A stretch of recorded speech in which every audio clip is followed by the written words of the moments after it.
नमस्कार, मैं हूं अशोक श्रीवास्तव। आप देख रहे हैं जानने का हक। हिंदी देश की शान है, हिंदी मेरी पहचान है, हिंदी मेरा अभिमान है।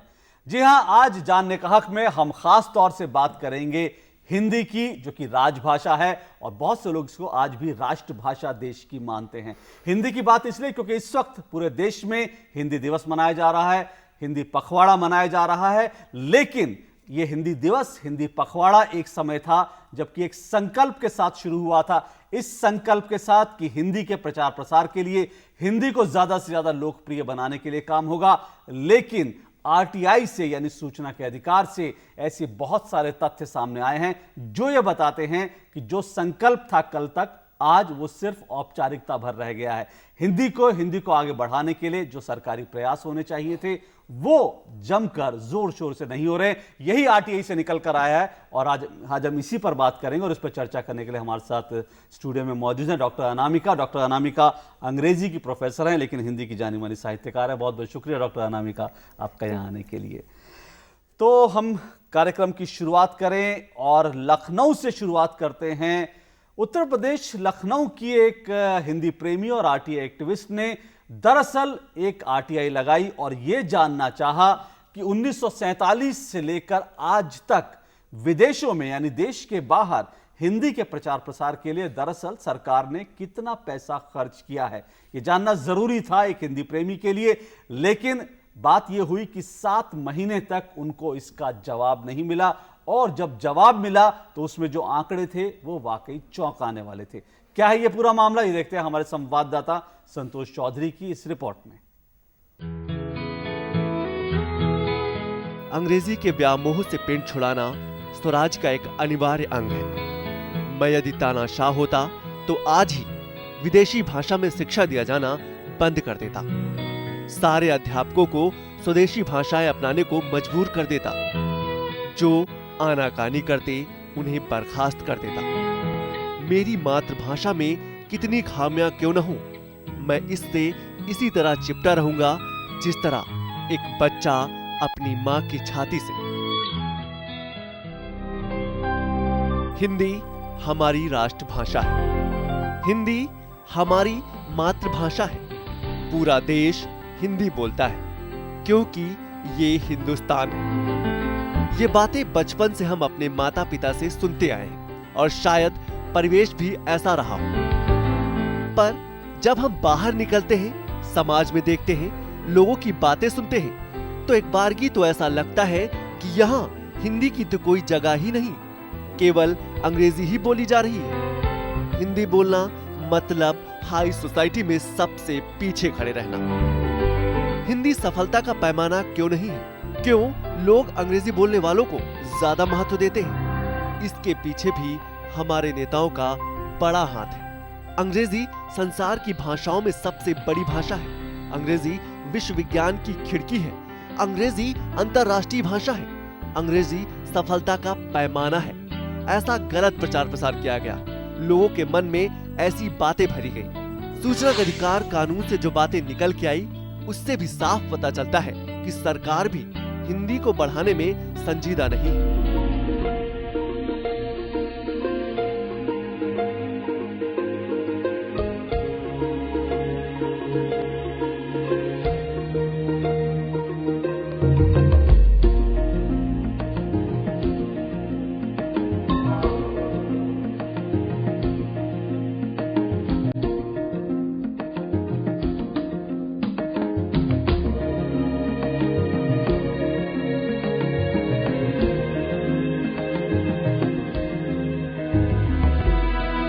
किसी भी स्वतंत्र राष्ट्र की राजभाषा कोई विदेशी भाषा नहीं हो सकती।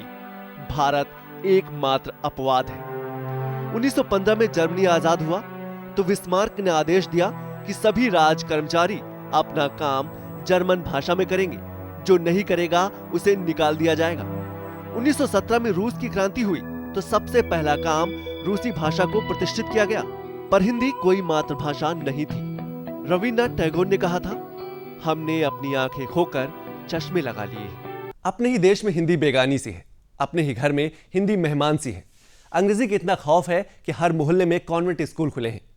बच्चा हिंदी पढ़े या ना पढ़े पर अंग्रेजी पर सबसे ज्यादा जोर रहता है। क्या इस मानसिकता के साथ हम हिंदी की दशा सुधार पाएंगे? क्या कभी हम गर्व से कह पाएंगे कि हिंदी हमारी मातृभाषा है, हिंदी हमारी राष्ट्रभाषा है? कैमरामैन गणेश लाल के साथ मैं संतोष चौधरी, दूरदर्शन न्यूज, नई दिल्ली। तो ये हमारी रिपोर्ट थी। डॉक्टर अनामिका, आप कैसे देखती हैं कि सरकार कहती है कि उसके पास 35-36 साल का तो आंकड़ा ही नहीं है, कितना पैसा खर्च हुआ, हो सकता है रिकॉर्ड मेंटेन करने में दिक्कत हो, लेकिन उसके बाद का भी जो आंकड़ा हमारे सामने आया है वो आंकड़ा भी बहुत बेहतर नहीं है। सरकार को हिंदी के प्रचार प्रसार पे जो खर्च करना चाहिए था वो बहुत मामूली खर्च है सरकार के हिसाब से देखे तो। इसको आप नाकाफी मानती हैं? नाकाफी तो है ही। मैं सोचती हूँ कि उस पे रोने पीटने से अच्छा जी। हम अपना एक संकल्प दिवस मनाएं। और कुछ संस्थाएं मेरे दिमाग में हैं अशोक, जिसमें आप टीवी के जर्नलिस्ट भी जो हिंदी के हैं पत्रकार, वो प्रिंट मीडिया में जो अखबारों में काम करने वाले युवा पत्रकार हैं वो, नेशनल स्कूल ऑफ ड्रामा और इस तरह की जो संस्थाएं हैं, जैसे फिल्म बनाने वाली फिल्म स्टडी सर्कल में जो कुछ लोग प्रबुद्ध मैं युवकों को देखती हूँ विश्वविद्यालय में, एक प्रेशर ग्रुप बने और वो तरह तरह के अभियान चला सकता है। जैसे एक मैं देखती हूँ कि ट्रैफिक लाइट पर जब लोग रुकते हैं तो यूं ही ऊबते रहते हैं और झूठ मूठ के इधर उधर मक्खियाँ हाँकते रहते हैं। उससे अच्छा वहाँ ट्रैफिक लाइट पर जो हिंदी की बहुत अच्छी कविताएं हैं अगर उसका पाठ करे, नाट्य मंडलियाँ जो हैं वो नुक्कड़ नाटक खेलें और नुक्कड़ नाटक में कविता पाठ भी हो और कहानी पाठ भी हो, छोटी छोटी लघु कथाएं हो। ट्रेन में जो लोग ऐसे बैठे रहते हैं, बसों में, वहाँ भी छोटी कविताएं हो। विदेशों में जो लोग माएँ हैं वो बहुत चिंतित रहती हैं, माएँ दादियाँ, मैंने बहुत लोगों से बातचीत करके रखी। तो वहाँ के लिए बहुत सारे बच्चों के लिए असल में भाषा जो है वो संस्कृति की वाहिका है। तो अगर हम अपने मूल से दूर हैं तो एक अपराध बोध में रहते हैं कि हमारी तो एक इयत्ता ही नहीं रह रही, अस्मिता ही नहीं रह रही। तो मैं देखती हूँ कि घर की स्त्रियाँ जो हैं, जो बाहर जाके बस गई हैं, उन्हें बच्चों के विकास में हिंदी कैसे अपनी भूमिका अदा कर सकती है इसकी चिंता रहती है। अनामिका जी, आपने किताबों के जिक्र किया, जाहिर तौर पर आज भी जैसे आपने कहा कि लोग जरूर प्रेमचंद को, मुंशी प्रेमचंद को पढ़ते हैं, जो नए साहित्यकार उनको पढ़ते हैं। फिल्मों में हम देख रहे हैं बॉलीवुड का एक अपना रोल है, अपनी भूमिका है हिंदी के प्रचार प्रसार के लिए। लेकिन जब हम देखते हैं कि जब कहीं तकनीक की बात आती है, क्योंकि यहीं पर आके जैसे आपने कहा कि अगर आपको इंजीनियरिंग पढ़नी है, अगर आपको साथ साथ मैनेजमेंट पढ़ना है, तो आपको उसके पढ़ने के लिए किताबें भी नहीं मिलेंगी। और एक गांव का बच्चा भी अगर आता है, हिंदी पट्टी का बच्चा भी आता है, तो उसको अंग्रेजी सीखनी पड़ेगी अगर यहाँ पर जाना है। तो ये तकनीकी ज्ञान हासिल करने के लिए ये कैसे हासिल हो, ये एक बड़ी चुनौती है। वैसे तो हिंदी तकनीकी शब्दावली आयोग है, मैं वहाँ की बैठकों में जा चुकी हूँ, वो बहुत धीमे धीमे काम करते हैं। और मैं अब सरकारी संस्थाओं में अपनी आस्था बहुत ज़्यादा नहीं रखती। मैं वैयक्तिक अभियानों में रखती हूँ, सामूहिक अभियानों में रखती हूँ। और जब हम कुछ कर गुजरेंगे उसके बाद हम एक प्रेशर कायम कर सकते हैं सरकारी संस्थाओं में। पहले हम अपनी एक पहचान बना लें, एक जन अभियान के रूप में। अगर हम अभी से यहाँ से ही उठें और उसके बाद हम कुछ कर दिखाएं, उसके सरकार उसके पीछे आके खड़ी हो जाएगी, है ना। जैसे फिल्मों में होता है कि जब लड़ाई खत्म हो जाती है तो पुलिस की वैन आती है। तो एक किसी चुटकुले में कहा गया था कि पुलिस और इंद्रधनुष में क्या फर्क है, तो दोनों तूफान गुजर जाने के बाद आते हैं। तो इसी तरह जब हम तूफान खड़ा कर लेंगे तब वो इंद्रधनुष आएगा। आपने कहा कि जो सरकारी प्रयास हैं, सरकारी संस्थाएं हैं जो इस दिशा में काम करती है, उनमें आपका बहुत भरोसा नहीं है। लेकिन फिल्मों की मैं थोड़ी बात जरूर करूंगा, क्योंकि फिल्मों ने हिंदी को कम से कम विदेशों में कहें तो हिंदुस्तान के बाहर कहें तो हिंदी को एक नई पहचान दी है। और जैसा कि अनामिका जी भी कह रही है कि बहुत अच्छे गाने जिनके बोल बहुत अच्छे होते हैं ऐसे लिखे जाने लगे। ऐसे ही एक गीतकार हैं, जाने माने गीतकार हैं हमारे साथ इस वक्त, वो जुड़ेंगे हमारे संवाददाता संतोष चौधरी ने प्रसून जोशी साहब, जो कि जाने माने गीतकार हैं, और उनसे बात की वो क्या सोचते हैं हिंदी की दशा दिशा पर और बॉलीवुड की कोशिशों पर। ये उन्होंने क्या कुछ कहा, ये सुन लेते हैं, उसके बाद हम आगे बढ़ेंगे इस चर्चा में।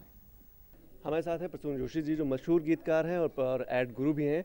तो आइए जानने की कोशिश करते हैं कि जो 14 सितंबर को हिंदी दिवस आने वाला है, सरकार का क्या रुख रहा है और सबसे ज़्यादा फिल्म जगत जो है, फिल्म जगत इस हिंदी को कितना बढ़ाने में मददगार साबित हुई है। तो आइए हम कुछ सवाल करते हैं प्रसून जी से और जानने की कोशिश करते हैं कि आखिर हिंदी कैसे बढ़ेगी और आगे। सर, सबसे पहला सवाल मेरा ये है कि फिल्म जगत जो है वो विदेशों में भी फिल्म रिलीज़ होती है और देश में भी रिलीज़ होती है, तो आपको क्या लगता है कि कितना मददगार साबित हो पा रहा है हिंदी को बढ़ाने में? हिंदी को बोलचाल की हिंदी जिस तरह से आज है, हमारी राष्ट्रभाषा है, हमारी मातृभाषा। जिस तरह से बोलचाल की हिंदी आज हमारे सामने है, उसमें फिल्मों का बहुत बड़ा योगदान है। आप ये कल्पना भी नहीं कर सकते फिल्मों के बिना हिंदी का स्वरूप क्या होगा, क्योंकि जिस तरह की भाषा फिल्मों में इस्तेमाल होती है वो ज़रूर है, वो ज़िंदगी से ही ली गई होती है, लेकिन उसको दोबारा उसको आपके ऊपर प्रक्षेपण उसका किया जाना, उसके दोबारा आप पर वो भाषा आपको फिल्मों के माध्यम से सुनाई देती है, गूंजती है, तो आपके अवचेतन में कहीं रहती है, वो डायलॉग्स के फॉर्म में या सॉन्ग्स के फॉर्म में। तो मुझे लगता है कि बहुत बड़ा योगदान रहा है भाषा के लिए, लेकिन इससे हमें संतुष्ट नहीं हो जाना चाहिए। मुझे मुश्किल ये होती है कि कई बार क्या है, फिल्मों पर है हम सब लोग दारोमदार डाल देते हैं कि भाई चलो हिंदी भाषा की जो रक्षा है वो फिल्में कर रही। फिल्म जो है वो मूलतः एक बाज़ार है, आपको ये समझना पड़ेगा, और वहाँ पर कला है, लेकिन कला के साथ साथ एक बाज़ार भी है। मुंबई तक सफ़र तय किया, तो कभी इंग्लिश को लेकर कभी आपको दिक्कत हुई है कि नहीं? हाँ, बिल्कुल दिक्कत थी। शुरू में जब हम हिंदी इंग्लिश पढ़ लेते थे, टेक्स्ट बुक में पढ़ लेते, लेकिन इंग्लिश में बातचीत तो हम नहीं करते थे। उत्तराखंड के छोटे शहरों में कहाँ बातचीत करता है कोई। तो जब मैं विज्ञापन के जगत में आया था तो मुझे शुरू में बहुत दिक्कत होती थी कि यहाँ पे तो धारा प्रवाह लोग अंग्रेज़ी में ही बात कर रहे हैं और बातचीत कर रहे हैं। आज ये स्थिति है कि मेरे ऑफिस में मुझे खुश करने के लिए लोग हिंदी सीखते हैं, क्योंकि मैं कहता हूँ कि नहीं, आपको हिंदी नहीं आती अगर, तो आप कैसे कंज्यूमर से, लोगों से बात करेंगे। सो वो एक आपको एक देखिए कॉन्फिडेंस होना चाहिए। आपको ये कभी नहीं सोचना चाहिए कि आपकी भाषा किसी तरह से विपन्न है, हेय है। अगर आपके अंदर वो हे दृष्टि आ गई, आपको लगने लगा कि अंग्रेज़ी बाज़ार की भाषा हो सकती है, अंग्रेज़ी हमारा स्किल सेट हो सकता है, अंग्रेज़ी हमारे बोर्ड रूम की भाषा हो सकती है, लेकिन हमारी मातृभाषा तो नहीं है।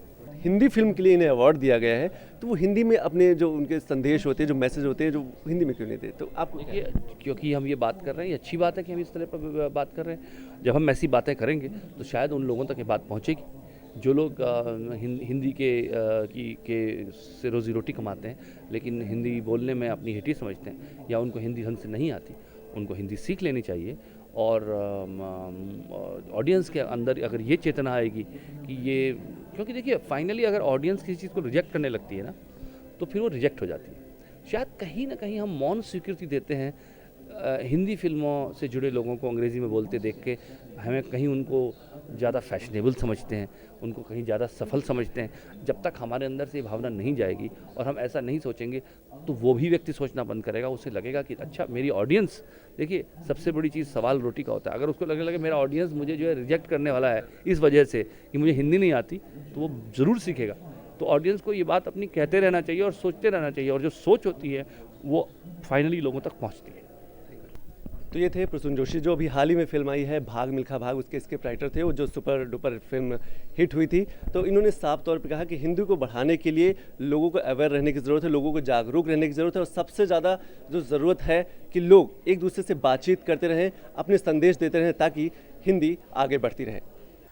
तो ये प्रसून जोशी साहब थे। डॉक्टर अनामिका, आप इस बात को मानते हैं कि बॉलीवुड ने दरअसल अगर देश के बाहर की बात करें तो हिंदी के प्रचार प्रसार के लिए बहुत बड़ा काम किया, जो सरकार कहीं नहीं कर सकती और शायद किया भी नहीं। और नाट्य संस्थाओं ने भी, जैसे बहुत ज्यादा इप्टा का जो पूरा आंदोलन था, वो सामूहिक अभियान था, उसने बहुत रंग बदला। साहिर लुधियानवी, नीरज से लेकर अभी प्रसून जोशी हैं, यश मालवीय हैं, और गुलजार भी, उन्होंने एक थोड़ा सा तो जो साधारण और असाधारण का मेल घटित करते हैं वो अपने बिंबों में, वो कहीं छूता है हृदय को।